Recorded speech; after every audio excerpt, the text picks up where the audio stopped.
The grand finale of the Museum of Musical Oddities opening weekend was an all-star jam session like no one had ever seen or could have imagined. Musicians from every genre represented in the museum came together for a live mashup of styles that could only be described as chaotic genius. The house band alone was enough to raise eyebrows, with Jim Dandy Mangrum on vocals, Gene Ween on bass, Tom York and Lou Reed on synths, and Fat Vince Neil leading a backup choir of local Juggalos. As the stage lights dimmed and a hush fell over the crowd, the show kicked off with a genre-bending medley that had every fan in the crowd either laughing, scratching their heads, or nodding along in confused approval. They opened with a unique blend of polka gangster rap, Don Poopy Trousers, from Farts and Effect, delivered hard-hitting verses over an accordion beat, while Jim Dandy howled along, and Lou Reed dropped spoken-word lines about life on the streets of the polka underground. Juggalos sprayed Fago into the crowd as fans tried to process what they were hearing.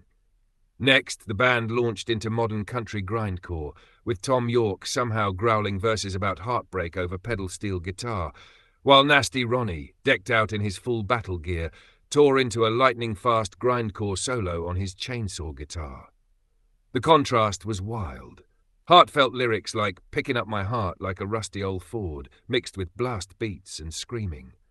The set moved on to easy-listening crunk, led by Gene Ween, who delivered smooth crooning vocals about sipping iced tea on a porch, backed by samples of Lil Jon shouting, "Yeah!" and "What?" in the background. Lou Reed contributed a slow, almost lullaby-like melody on a synth, while Fat Vince Neil added ambient whispers. Half the crowd was swaying peacefully.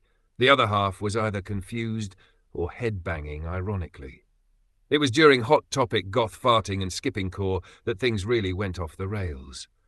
Hipsters in the audience, dressed in vintage jackets and ironic sunglasses, began arguing with Phish fans who had shown up expecting more of a jam band vibe. The hipsters were trying to explain to the Phish fans the authentic artistry behind farting and skipping core, a genre that consisted mostly of exaggerated farts over spooky synth lines and heavy skipping beats. Each blast was timed with skips on the guitar pedals, creating a bizarre, jolting rhythm. The Phish fans were clearly unconvinced, loudly declaring it inauthentic and pretentious. As the arguments grew louder, the band moved into technical poop electronica, a genre led by Tom York and Lou Reed on synths, with Jim Dandy adding occasional scatological samples. The beats were fast, erratic, and nearly undanceable, with Vince Neil occasionally shouting, "It's all part of the vibe." The Phish fans booed while the hipsters defended the band's brilliant commentary on society's waste.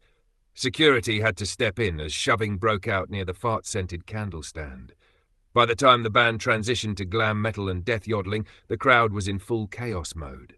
Fat Vince Neil took center stage in glitter-covered spandex, belting out high notes alongside Nasty Ronnie, who had added some death yodeling flourishes, a guttural yodel that climbed into falsetto shrieks.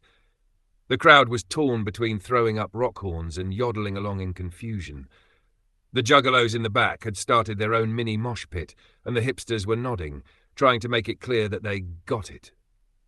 For the grand finale, the band combined polka gangster rap, technical poop electronica, and death yodeling in a climactic mashup that had the entire crowd divided, some cheering, some booing, and everyone a little bewildered.